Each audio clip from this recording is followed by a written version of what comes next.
और महाप्रभु जी के पास एक दूत भेजा, धमकी भरा हुआ।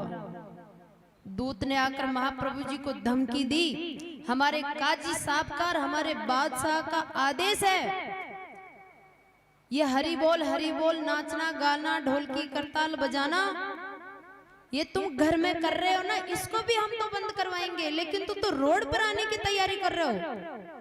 कल तुम्हारी हरि नाम कीर्तन यात्रा हम नहीं निकलने देंगे। ध्यान से सुन लेना, अगर फिर भी नहीं मानोगे तो कल तुमको, तू सिखाता है सबको, तेरे को और तेरे जितने भी चेले हैं ना, सबको सूली पर और फांसी पर चढ़ाया जाएगा। तो काजी का दूत आया और ऐसे धमकी देके गया महाप्रभु जी को। महाप्रभु जी मुस्कुराए, हंसे। शाम हो गई, काजी सो गया। काजी अपने घर में पलंग पर गहरी नींद में सो रहा था और रात को अचानक 2 बजे उसकी छाती पर पहले तो चैतन्य महाप्रभु दिखाई दिए, फिर जगन्नाथ 4 भुजानाथ दिखाई दिया और महाराज वही 4 भुजानाथ भयंकर नरसिंह बनकर के काजी की छाती पर बैठ गया। कई लोग कहते हैं ना मेरी छाती पे भूत बैठता है आके, है ना, ऐसे कई लोगों से सुना जाता है। बोले भागवत भगवान की जय। आप लोगों को कल भी बताया गया था कि जो ये टेंट की जो ये लोहे की एंगल लगी हुई है ना, इधर आप इधर भी इस पे बैठे हो, उधर भी माता बहनें बैठी है और नीचे लाइट की डोरियां फैली हुई है चारों तरफ। कल भी एक ऐसी शिकायत थी कि किसी को करंट का थोड़ा झटका सा लगा है। आपको कल भी व्यास जी महाराज ने व्यासपीठ से खूब बताया है, आप थोड़ा जिसको छोड़ के बैठे, एंगल पे कोई नहीं बैठे। आपके यहाँ से जो लाइट की डोरी जो निकल रही है, डोरी से थोड़ा दूर हट के बैठे। लाइट की डोरी जो आपके पास से निकल रही है, डोरी से थोड़ा हट के बैठे। एंगल पे जो भी बैठे हुए हैं ना, लोहे के एंगल पे, इस पे से नीचे उतर जाए सब, और थोड़ा इससे दूर रह के बैठे। पांडाल में चारों तरफ लाइटें हैं, थोड़ा इनका ध्यान रख के बैठे।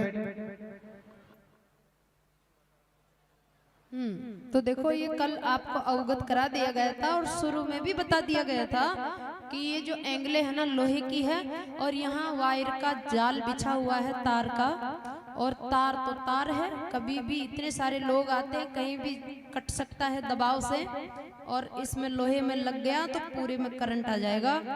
तो आप इस पे ना बैठे, और बैठे तो अपनी जिम्मेदारी स्वयं रखें।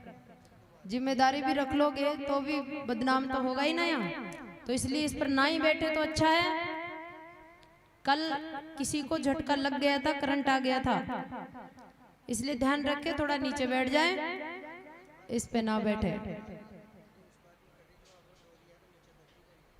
अच्छा, यहाँ आपके कहीं दरी के नीचे 2 वायर दबा हुआ है, डोरी, उसमें स्पार्किंग हो रही है, तो ख्याल रखें और नीचे बैठे। वैसे आपके कोई फर्क पड़ने वाला नहीं है, क्योंकि आप किसी की बात थोड़ी मानते हो। यहाँ हमको मनवाना भी नहीं है बात, लेकिन ये कानून और यहाँ के सिस्टम की बात है जो आपको माननी चाहिए। सिस्टम भगवान होता है, कानून ही भगवान है, सिस्टम भगवान है, और उसको 3-3, 4-4 बार आपको बताने के बाद भी उसको आप नहीं मान रहे हो, तो आप अच्छा काम नहीं कर रहे हो। तो महाराज कीर्तन यात्रा निकलेगी अब सुबह। रात को एक दिन पहले काजी ने विरोध किया, दूत भेजा, धमकी भरा पत्र लिख के भेजा,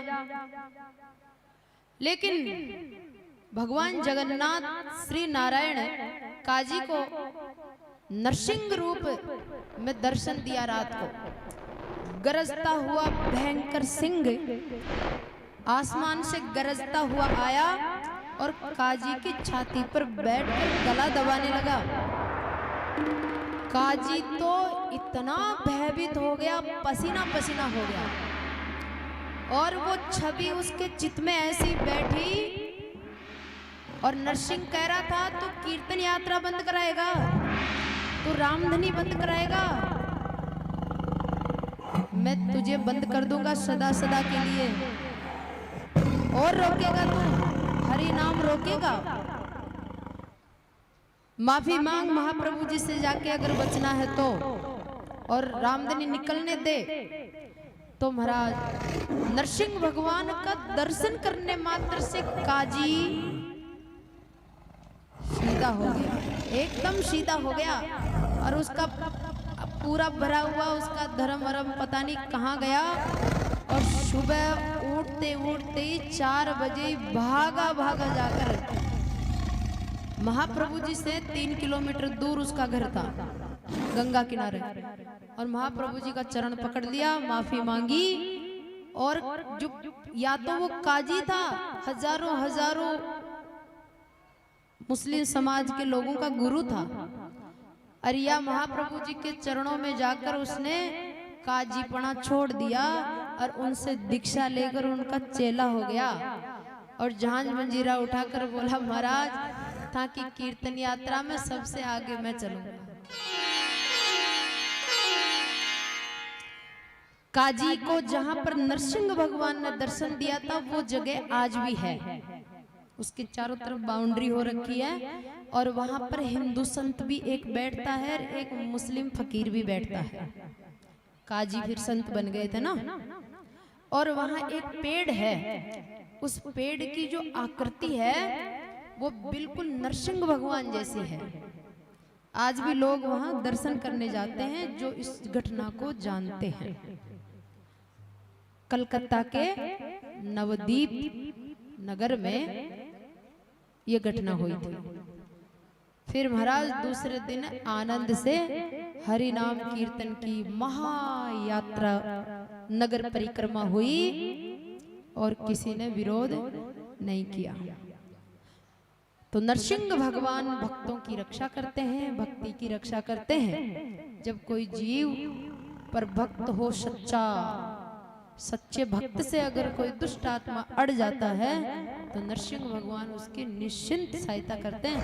बोल नरसिंह भगवान की, जगन्नाथ भगवान की जय हो। हरि बोल, हरि बोल, हरि बोल, हरि बोल, हरि बोल, हरि जय जय श्री राधे। श्याम। मैं दर्शन करके आई उस जगह का, उस पेड़ की आकृति नरसिंह जैसी है।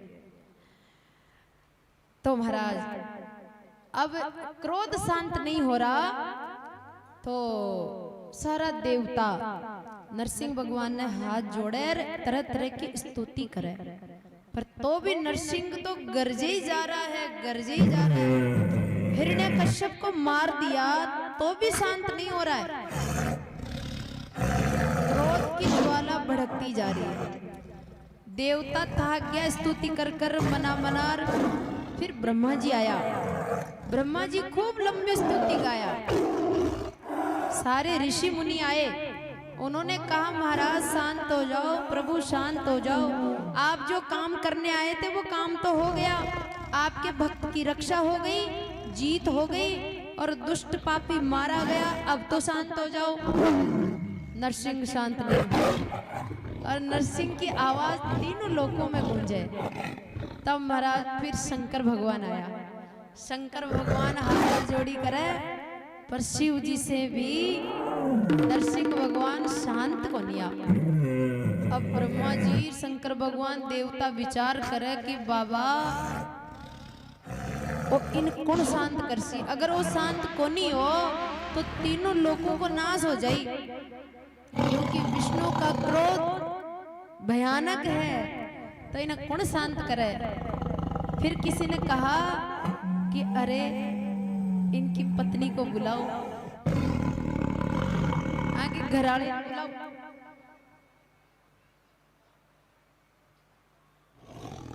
घराड़ी ने बुलाओ आगे ने, तो घराड़ी कटा है, घराड़ी तो बैकुंठ में।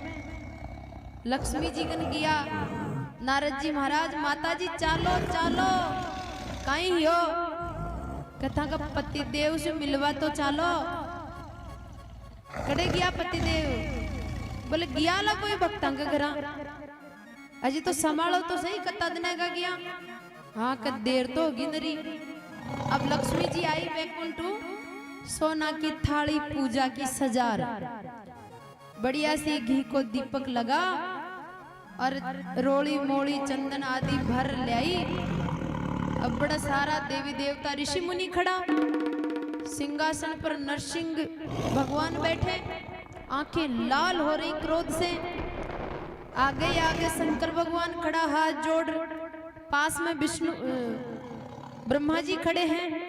ब्रह्मा जी की आग लबांड छोटो सी प्रहलाद उबो हाथ जोड़।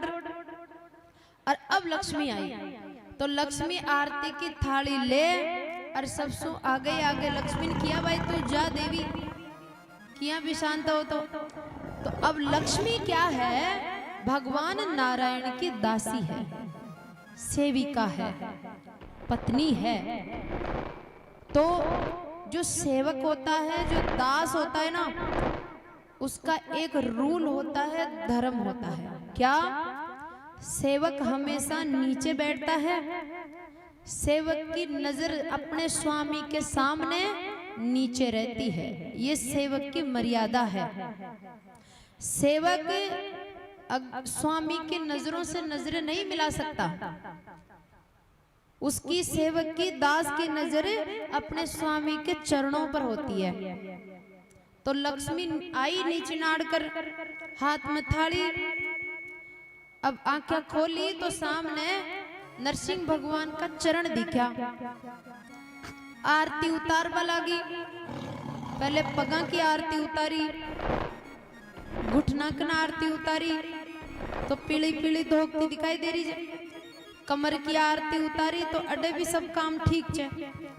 छाती की आरती उतारी, अड्डा तय सारो मामलो ठीक। अब आरती उतारे लीजिए तो फिर ऊपर मुंडो है वही लो, और छाती सु जियाई मुंडा की आरती उतार वही बबनी झांकी, और तो लक्ष्मी का हाथ में तो थाली पड़ गई और भागी की बैकुंठी। अरे बोली ये मेरा पति नहीं है, मेरा पति नहीं है, ये तो पता नहीं कौन है। ऐसा भयानक रूप कभी नहीं देखा, मेरी बस की बात नहीं है। लक्ष्मी जी भाग गई डर के। अब सारा देवी देवता ब्रह्मा जी शंकर भगवान एक दूसरा को मुंडो देखने लग गया कि अब कहीं ऐसी इन शांत कुण करसी। देखो जो आदमी शांत होता है ना, बिल्कुल जिन कत्तोई खूंदो, कत्तोई मारो, कत्तोई काई करो, क्रोध ही गुनावे, जो खूब गहरा शांत होता है, वो आदमी ने गुस्सा कोनावे कोनावे कोनावे कोनावे। लेकिन जब चंदन की लकड़ी ठंडी रह जाए, चंदन की लकड़ी ठंडी होती है, चंदन शीतल होता है, लेकिन बिन भी अगर घसे जावला तो आग तो पैदा हो ही नहीं। तो विष्णु भगवान बहुत ठंडे हैं, बहुत शांत, बहुत शीतल है। लेकिन जब अति हो जाती है ना तो फिर उनको गुस्सा आता है, और जब विष्णु भगवान को गुस्सा आता ही नहीं, जब आता है तो ऐसा भयानक आता है कि फिर तो महाराज ब्रह्मा जी, शिव जी, सारा देवता सब फैल हो जाते हैं, मना के, पर वो शांत नहीं होता। लक्ष्मी से भी शांत नहीं हुआ। तो इसलिए नरसिंह का क्रोध महाभयानक, मान ही नहीं रहे। तब देवता घबरा गया कि अब इन शांत कुण करे, अब तो कुण बचा अपना बड़ो। तो बड़ा तो सारा मना लिया, सारा ऋषि मुनि। अचानक ब्रह्मा जी की नजरे बाका गोडा का सारो वो छोटो सी भगत प्रहलाद भी पर नजर पड़ी। अरे ब्रह्मा जी तो नीचा लुड़िया, भक्त प्रहलाद का लाड करया। और प्रहलाद ने बोलिया बेटा तू तो याद ही को नहीं मन, और थारा बाप ने तू ही शांत कर सके, और की बस की बात कौन। जा बेटा, ई बात को पतो प्रहलाद जी ने पहले ही छो भाई, अगर मैं सामने जा रहा हाथ जोड़ूला तो शांत जाओला, कहबो मानला मारो। ब्रह्मा जी को, शिव जी को कहबो न मान्या, ऋषि मुनिया को कहबो न मान्या, बेबी छोटा सा प्रहलाद का कहबो मानला मान पत्तो जो प्रहलाद ने। पर तो भी वो गियो कौन छो, क्यों कौन गियो, क्योंकि बड़ों की इजाजत नहीं मिली।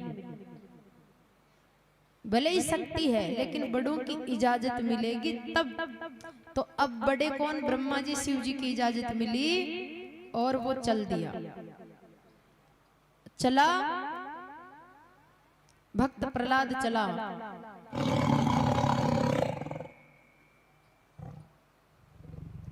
तो यहीं बैठो ना आप। अब इधर एंट्री होने के बाद कोई रुकेगा थोड़ी, दोनों दरवाजों पर बैठ जाओ।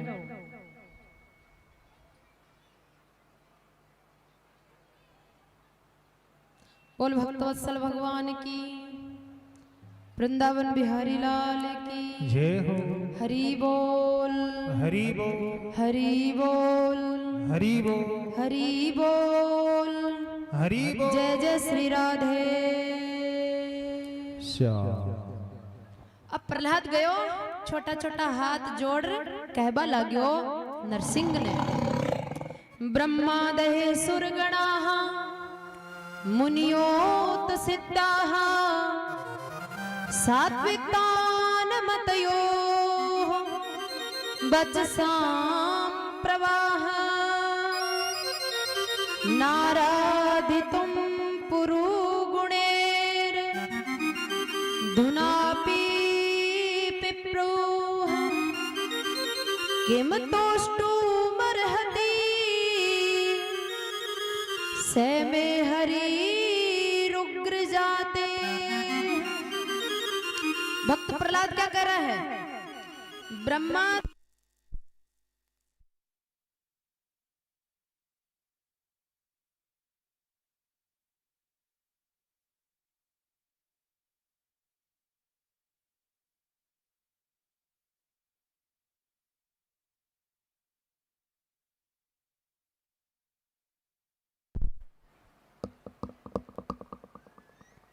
तो भक्त प्रहलाद क्या कह रहे हैं कि प्रभु ब्रह्मादय सुरगणाः, ये ब्रह्मा जी और आदि सुर यानी देवता और ये ऋषि मुनि, ये नित्य निरंतर सतोगुण में रहते हैं, तमोगुण रजोगुण इनको छूता भी नहीं है। इतने सात्विक रहते हैं, इतने शीतल रहते हैं और हमेशा इनका तन मन इनकी क्रिया पवित्र रहती है। तो भी आप ये बड़े ज्ञानी हैं, विद्वान हैं, खूब मंत्रों के द्वारा वेद श्रुतियों के द्वारा आपकी स्तुति की, आपका गुणगान किया। ये लोग बहुत पढ़े लिखे हैं और बहुत ऊंचे कुल के लोग हैं, तो भी आप इनसे प्रसन्न नहीं हुए। तो मैं तो गुणहीन, नीच, मूर्ख, अति तुच्छ कुल में, असुर वंश में पैदा होने वाला और वो भी मूढ़ बुद्धि बालक हूं, आप मेरे से कैसे प्रसन्न हो जाओगे? लेकिन एक बात है, एक बात तो मैंने सुनी है शास्त्रों में कि कोई भी दुनिया का व्यक्ति अपने धन के बल पर भगवान को प्रसन्न नहीं कर सकता। कोई भी दुनिया का व्यक्ति कहे कि मैं तो ऊंची से ऊंची जाति में पैदा हुआ हूं, भगवान मैं तो ऊंची जाति का हूं, तो भगवान को मेरी जाति देख करके प्रसन्न होना पड़ेगा, तो ये भी गलत है। ऊंची जाति वाले पर भी आप प्रसन्न नहीं होते हो, तो तुम लोग सुनते थोड़ी हो। कितने बार कह दिया पर उतर नहीं रहे हो नीचे।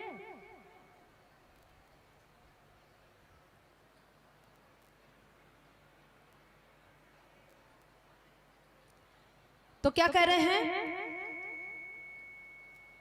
कि धन से, ऊंची जाति से, तपस्या के बल से, ज्ञान के बल से, ओज तेज प्रभाव के बल से, मान सम्मान बढ़ाई के बल से, योग के बल से, इनमें से किसी भी प्रकार के बल के द्वारा आपको प्रसन्न नहीं किया जा सकता। आप इन गुणों से नहीं रीझते हो, धनवान पर नहीं रीझते हो, तपस्वी पर तपस्या के बल से नहीं रीझते हो, ऊंचे कुल से आपको कोई मतलब नहीं है। आप प्रसन्न होते हो जिस व्यक्ति ने तन मन और वचन से अपने आप को समर्पित कर दिया है, उस पर आप रीझते हो, उस पर कृपा करते हो, प्रसन्न हो जाते हो। विप्राद द्विषड गुणयुतादर बिंद नाभ पादार बिंद विमुखा स्वपच वरिष्ठम मन्ने तदर्पित मनोवचने हितार्थ प्राणम पुनाति सकुलम न तु भूरिमानः।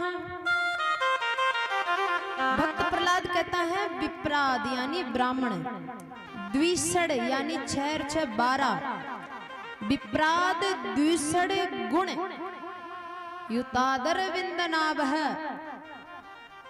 अब ब्राह्मण से ज्यादा ऊंची जाति तो कौन सी होगी?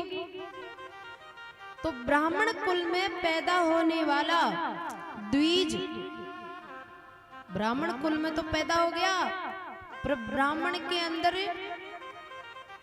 12 गुण विशेष मुख्य होते हैं। तो कोई ऊंचे कुल में पैदा भी हो गया और उसमें ये 12 गुण भी है। क्या? तपस्या है, ज्ञान है, तेज है, ये 12 गुणों से युक्त भी है। वो सरल है, संतोषी है। तो ऊंचे कुल में पैदा होने वाला ब्राह्मण जो 12 गुणों से संपन्न है, लेकिन आपका भक्त नहीं है, आपके चरणों में तन से मन से वचन से समर्पित नहीं है, तो आप उस पर भी प्रसन्न नहीं होते हो। और वो भी न तो खुद पवित्र होता है और न ही दूसरों को पवित्र करने की शक्ति उसमें होती है। दूसरी तरफ स्वपच पदारविंदम मुखा स्वपचम वरिष्ठम, इस 12 गुणों से युक्त ऊंचे कुल में जन्म लेने वाले व्यक्ति की अपेक्षा वो जीव ज्यादा श्रेष्ठ है जिसका जन्म तो स्वपचम, स्वपच का मतलब होता है चांडाल, स्वपचम वरिष्ठम, वरिष्ठम यानी श्रेष्ठ है, जो चांडाल कुल में पैदा हुआ है। न उसका भोजन पवित्र है, न रहनी सहनी पवित्र है, न घर बार का वातावरण पवित्र है, न कर्म पवित्र है, न उसमें ज्ञान है, न तपस्या है, कुछ भी नहीं है, चांडाल है वो। लेकिन शरीर से, मन से, वाणी से आपका दास है। शरीर मन वाणी से आपको अपने हृदय में धारण करके रखता है, निरंतर आपका नाम जप करता है, तो वो व्यक्ति उस 12 गुणों वाले व्यक्ति से भी ज्यादा पवित्र है और खुद पवित्र है और दूसरों को पवित्र करने की शक्ति उसमें होती है। तो इसलिए आप मेरे में ना ज्ञान है, ना भक्ति है, ना कोई ऊंचा कुल है, ना कोई कुछ भी नहीं है मेरे पास, लेकिन तन मन वचन से मैं आपको समर्पित हूं। तो इसलिए आप मेरे ऊपर प्रसन्न हो ही जाओगे, मुझे भरोसा है। भक्त हुए रैदास। रैदास जी का जन्म मोची परिवार में हुआ। मोची मतलब जूतियां गांठ वाला परिवार में, मोचड़ी बनाने वाला मोची। मोची कुल में उनका जन्म हुआ काशी नगरी में, पर वो जन्म जात सिद्ध पुरुष है, भक्त है भगवान का। बैठा बैठा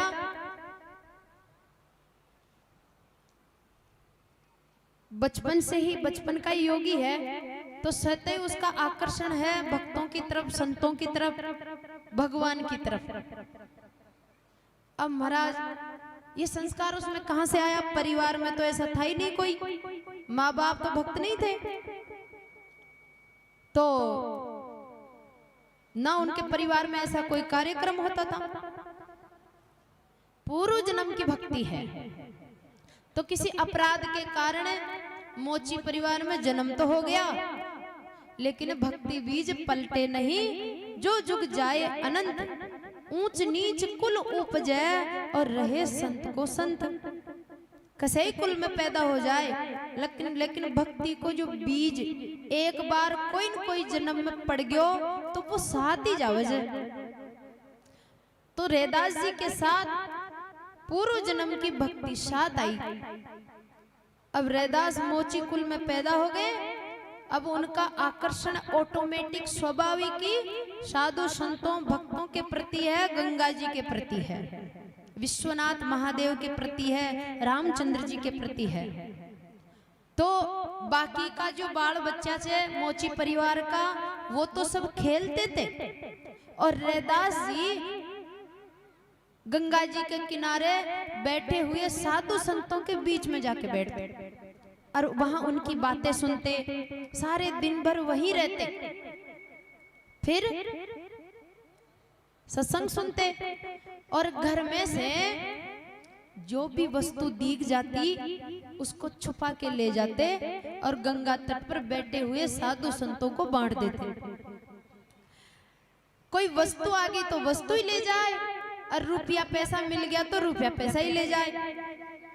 एक बार उसके माँ बाप को पता चल गया कि ये छोरा ये वस्तु खाने पीने की कहाँ ले जाता है।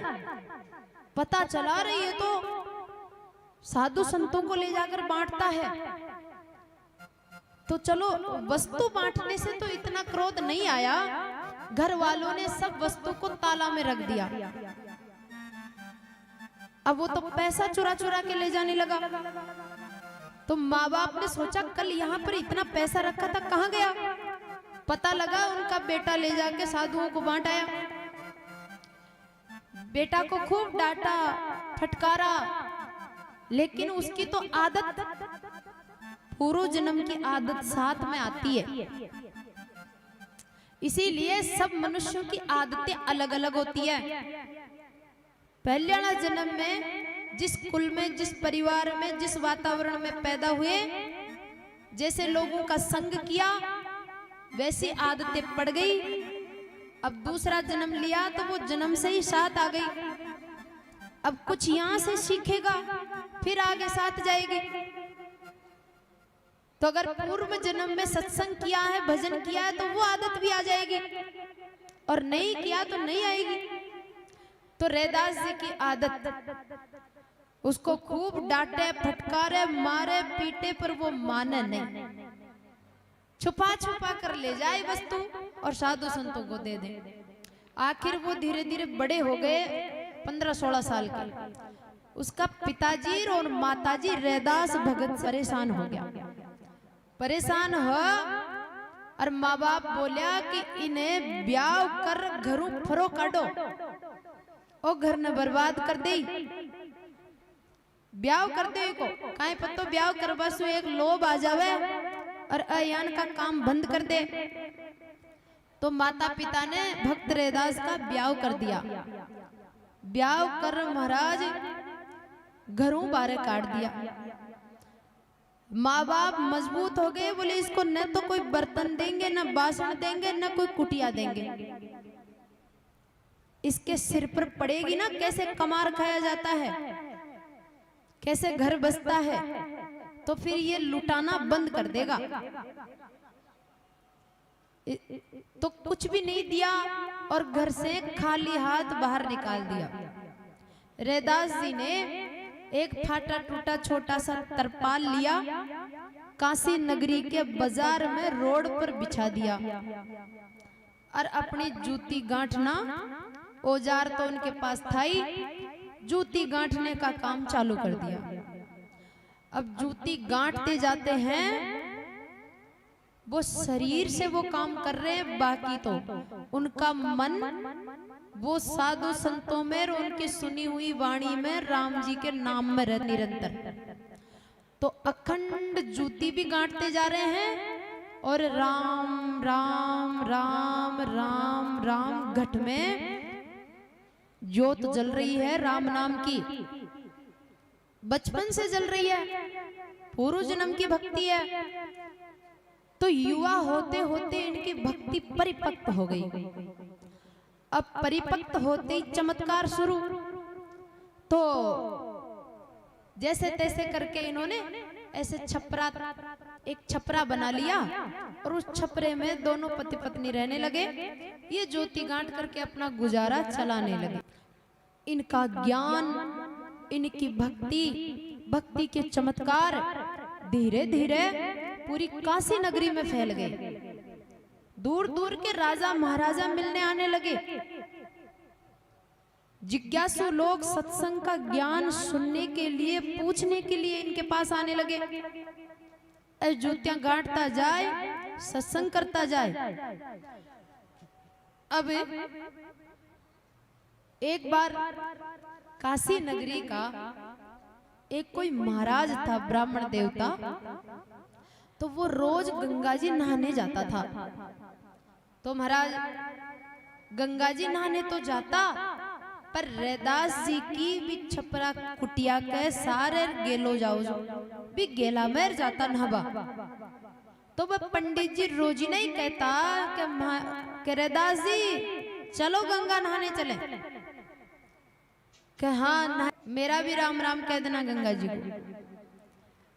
चलो, रोज ही पंडित जी नहाने जाता। एक दिन पंडित जी बोला कि अरे रैदास तू कभी नहीं जाता, चलना गंगा नहाने हमारे साथ। उस समय रैदास के पास एक हाथ तो जूतियां गांठ रही हो, सामने चमड़ो पड़ियो, अडी ने एक बर्तन कठो तो पानी को भरियो, जिसमें भी चमड़ा ने सूख जाओ तो डबोर कोणो कर ले। अरबड़ कन्ने ये 2 केला पड़े जा, केला का फल। तो रैदास जी ने पंडित जी से कहा, पंडित जी सुनो, आप रोज ही गंगा गंगा करते हो, मैं तो नहीं जा सकता, पर ये मेरे 2 केला के फल है, तो आप जा रहे हो ना, ये ले जाओ और गंगा मैया को दे देना। कि तुच्छ रैदास दास ने, हे गंगा मैया आपके लिए ये प्रसादी भेजी है, आप स्वीकार कर लो। तो गंगा जी को 2 केला दे देना मेरी तरफ से। पंडित जी वो दोनों केला ने लिया, जेब में रखा और रवाना हो गया। अब महाराज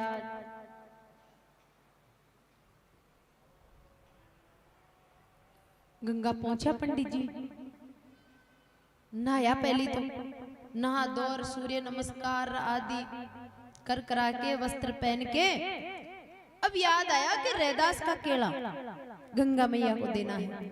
दोनों केला उठाया और गंगा मैया को अर्पित करते हुए कहा कि हे गंगा मैया, ये भक्त रैदास ने आपके लिए भेजा है, स्वीकार करो। जी ही पंडित जी बोलियो तो गंगा जी का पानी में से एक सुंदर स्त्री को हाथ निकले, 12 हाथ निकलो। पंडित जी देखकर घबरा गया, गंगा मैया को हाथ, वो हाथ दोनों केला ने झेल लियो। अब दूसरा हाथ फिर निकलो, भी दूसरा हाथ में एक कंगन चूड़ी ची, एक सोना की रत्नों से जड़ी हुई बढ़िया सुंदर सुंदर डिजाइन की। दूसरा हाथ निकलो ने, वो भी पंडित जी ने बात चूड़ी दे दियो। पंडित जी बात चूड़ी भी हाथ मुंह ले लिया। अब पंडित जी जानते थे ना कि रैदास सिद्ध पुरुष है, योगी है, तो निश्चित ही गंगा मैया उनके लिए कुछ भी कर सकती है, जानते थे वो। तो वह चूड़ी ले लिया और गंगा में से आवाज निकली कि ये भक्त रैदास को गंगा की तरफ से प्रसादी दे देना और कह देना कि तेरा केला स्वीकार कर लिया। पंडित जी भी चूड़ी तो ले लिया, चारों मेर जहाँ क्या भाई कोई भी चूड़ी ने फिर देखा, अति मनमोहक अद्भुत चूड़ी जीवा। पंडित जी सोचा कितनी सुंदर जर कोई कौन देख रहे, पंडितानी देना ले जा रहा, जेब मगा लिया।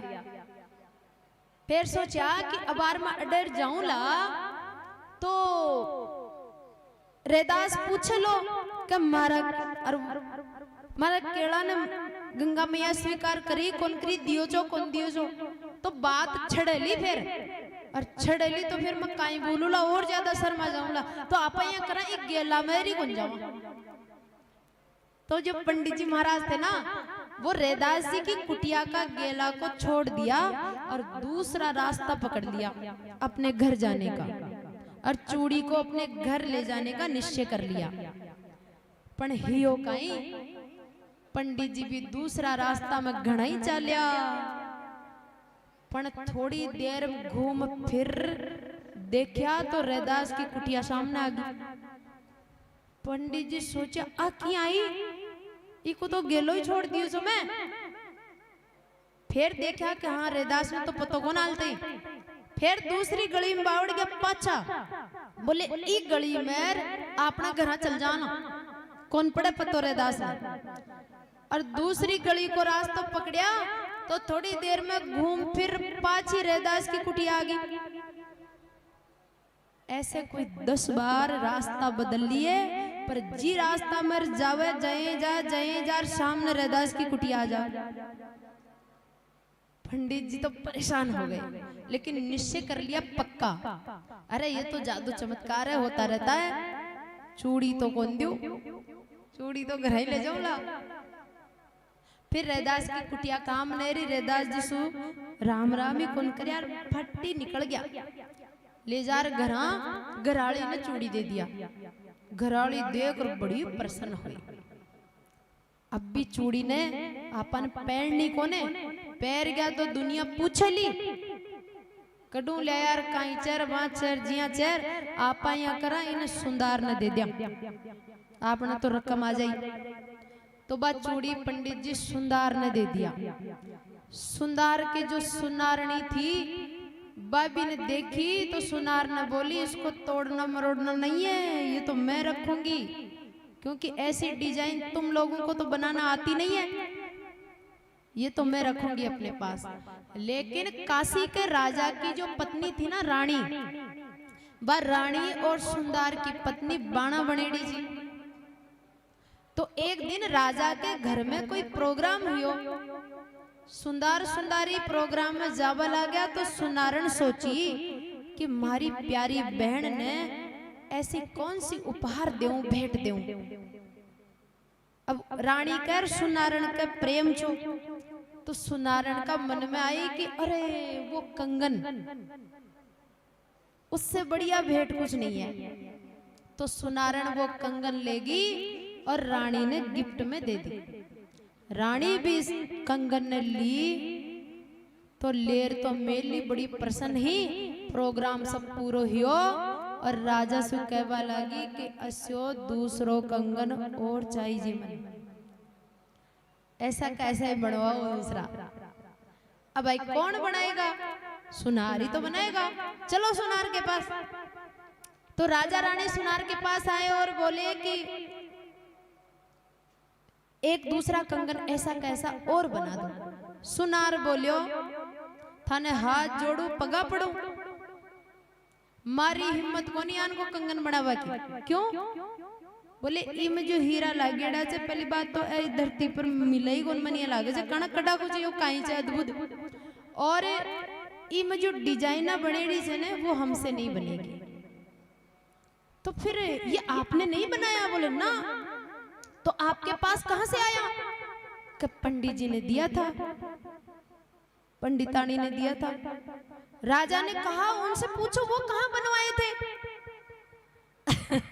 राजा ने पंडित पंडितानी को बुला लिया दरबार में, बताओ महाराज कंगन कहां बनवाए थे। पंडित पंडितानी तो उसकी बात ही सुन रही। बस सोचा भया साची बता दियो, नहीं तो फिर और ज्यादा सजा मिलेगी। पंडितानी तो कह दिया तू तो घर चल, मैं संभालू।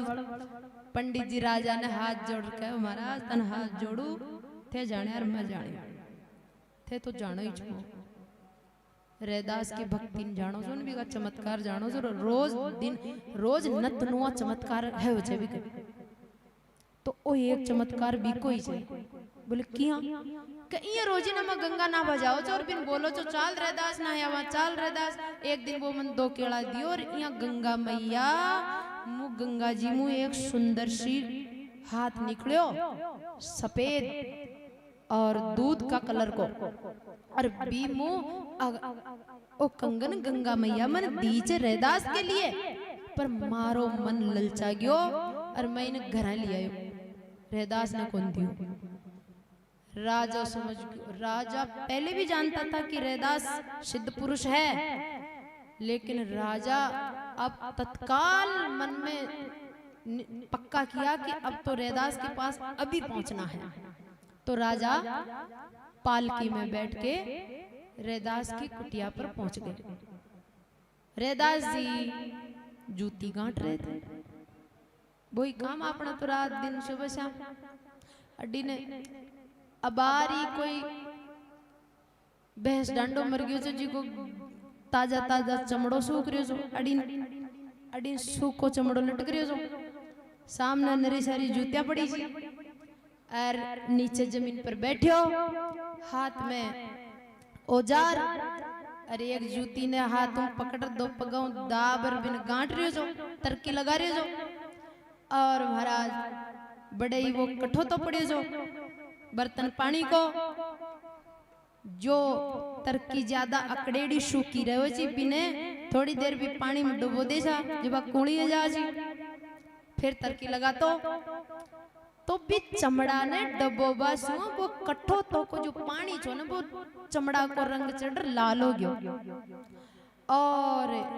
देखो शरीर तो ओ काम कर रहे छे और मनसु भगवान को नाम जप कर रहे छे। अभी टाइम राजा आ गया, राजा आता ही रैदास जी राजा ने प्रणाम करे आदर करया भाई पद को सम्मान देना चाहिए, राजा का पद है। ऊंचे पद का व्यक्ति सामने आ जाए और हम अकड़ में ऐसे कैसे खड़े रहे तो ये महाअपराध माना जाता है, महाअपराध। पद का आदर होना चाहिए, चाहे हम उसके शत्रु हैं, हम उसके शत्रु हैं तो भी शिष्टाचार के अनुसार पद का सम्मान होना चाहिए। तो रैदास जी राजा ने प्रणाम करया और आसन दिया, बैठो महाराज। ये राजा तो पहले भी कई बार आया करता था सत्संग के लिए, पर आज तो बहुत श्रद्धा से भर के आया है। हाथ में वो कंगन ले आया, जेब में कोट मुंह निकाल। रैदास जी बोले क्या सेवा करूं, कैसे पधारे महाराज, कोई मोचड़ी बनवानी है? कब बना लिया, मोचड़ियां घड़ी बनाई। आज तो दूसरे काम के लिए आया हूं कि क्या करूं बताओ। राजा ने अपने कोट में से वो कंगन निकाल के रैदास को दिया। रैदास जी बोले ये क्या? कि महाराज ऐसे गंगा जी ने आपके लिए दिया था और ऐसे ऐसे ऐसे ऐसे मेरे पास पहुंचा तो दे दिया होगा। तो गंगा मैया कोई गरीब थोड़ी है, वो उधार है और इसकी इच्छा हो गई तो दे दिया। रखो कोई बात नहीं, आप रखो, मैं रखो थे रख्या एक ही बात। राजा बोलिया रख रिया चा थान कौन दे रिया? तो फिर कहीं बोले यान को एक और चाहिए। रानी लड़त रोजी नहीं बोले एक हाथ में तो कंगन चर एक सुनोई लागे भूंडोई, दो चाहिए महाराज यान का, एक और दे दो। एक और मांगो था कि तो सुनेली गंगा।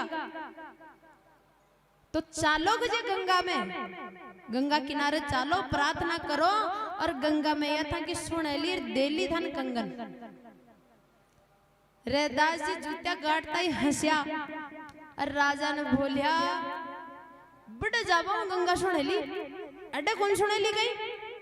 अडक अडक भी जलाया जाता है, रावण ने राम से बैर किया, अब तक भी जलाया जाता है। हो रावण ने राम से बैर किया, अब तक भी जलाया जाता है। रावण ने राम से बैर किया, अब तक भी जलाया जाता है। मन भक्त विभीषण शरण गया, घर बार उसी का हो जाए। मन भक्त विभीषण शरण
गणिकान कौन से वेद पढ़े, सबरी क्या रूप की रानी थी। गणिकान गाने कौन से वेद पढ़े, सबरी कौन रूप की रानी थी। हो गणिकान कौन से वेद पढ़े, सबरी क्या रूप की रानी थी। गणिकाने कौन से वेद पढ़े, सबरी रूप की रानी थी। हो जिसमें छल कपट का लेस नहीं, श्री राम उसी का हो जाए। जिसमें छल कपट का लेस नहीं, श्री राम उसी के हो जाए। भगवान तुम्हारे चरणों में, जब प्रेम किसी का हो जाए। भगवान तुम्हारे चरणों में, जब प्रेम किसी का हो जाए। सावरिया सेठ की जय हो। हरि बोल।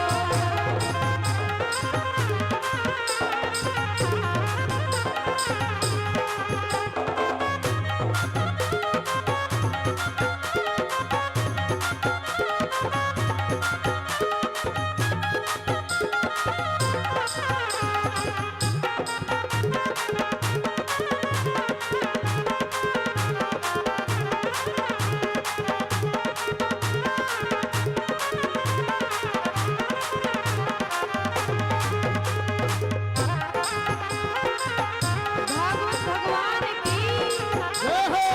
हरि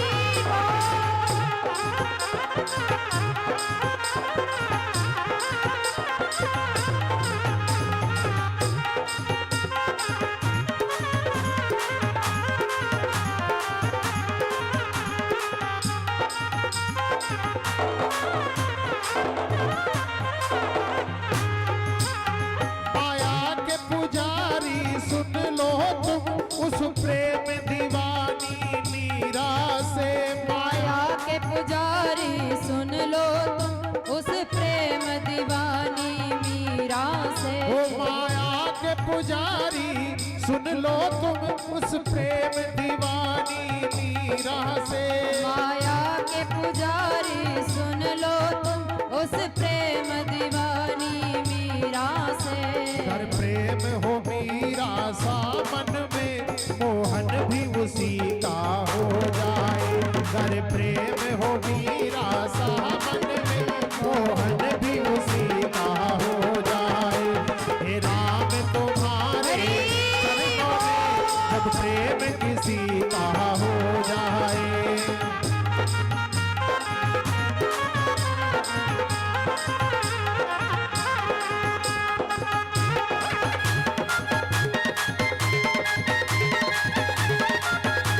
सियावर रामचंद्र भगवान की हरि बोल।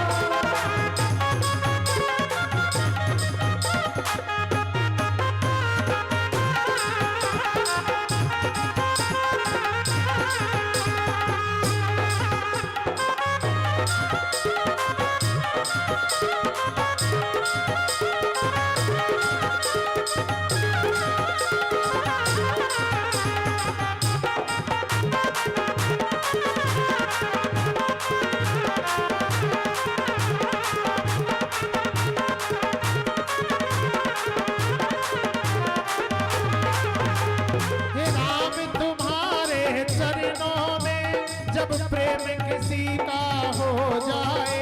श्री राम तुम्हारे चरणों में, जब प्रेम किसी का हो जाए। हे राम तुम्हारे चरणों में, जब प्रेम किसी का हो जाए। श्री राम तुम्हारे चरणों में, जब प्रेम किसी का हो जाए। दो चार जनों की बात तो तो क्या संसार उसी का हो जाए। दो चार जनों की बात तो क्या संसार उसी का हो जाए। हे राम तोरे चरणों में जब प्रेम किसी का हो जाए। राम तुम्हारे चरणों में जब प्रेम किसी का हो जाए। जब प्रेम किसी का हो जाए। जब प्रेम किसी का हो जाए। जब प्रेम किसी का हो जाए। जब प्रेम किसी का हो जाए। दो चार जनों की बात तो क्या संसार उसी का हो जाए। दो चार दिनों की बात तो क्या संसार उसी का हो जाए। हे राम तुम्हारे चरणों में जब प्रेम किसी का हो जाए। हे राम तुम्हारे चरणों में जब प्रेम किसी का हो जाए। हरि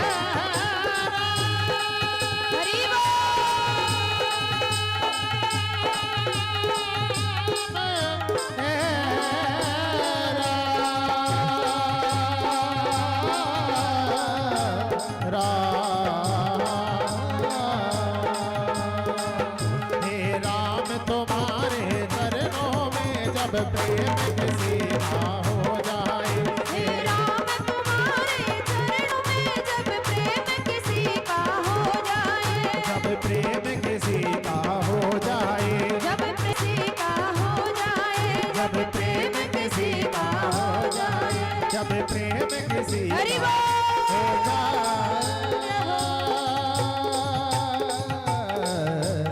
हो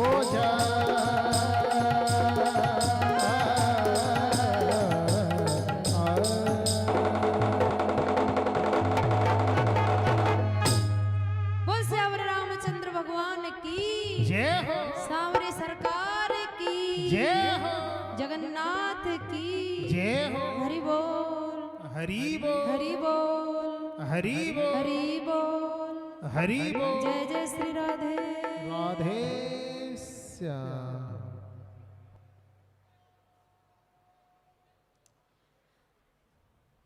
जब प्रहलाद ने ऐसे छोटे छोटे हाथों से स्तुति की तो भगवान नरसिंह का क्रोध कहाँ गायब हो गया पता ही नहीं चला।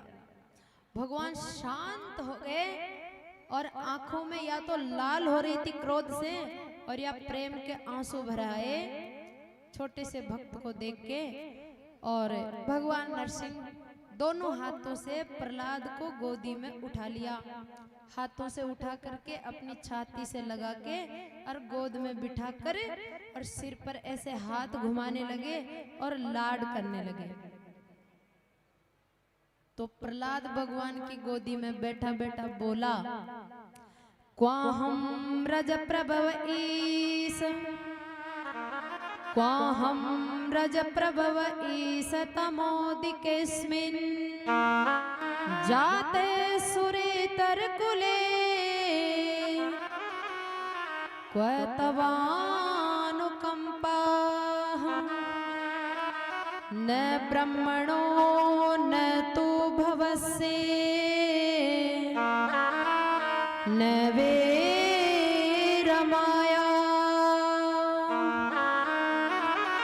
येन मेर्पित शिरसि पद्म करे प्रसाद। क्वाहम रज प्रभव ईश तमोदिकेस्मिन् जातः सुरत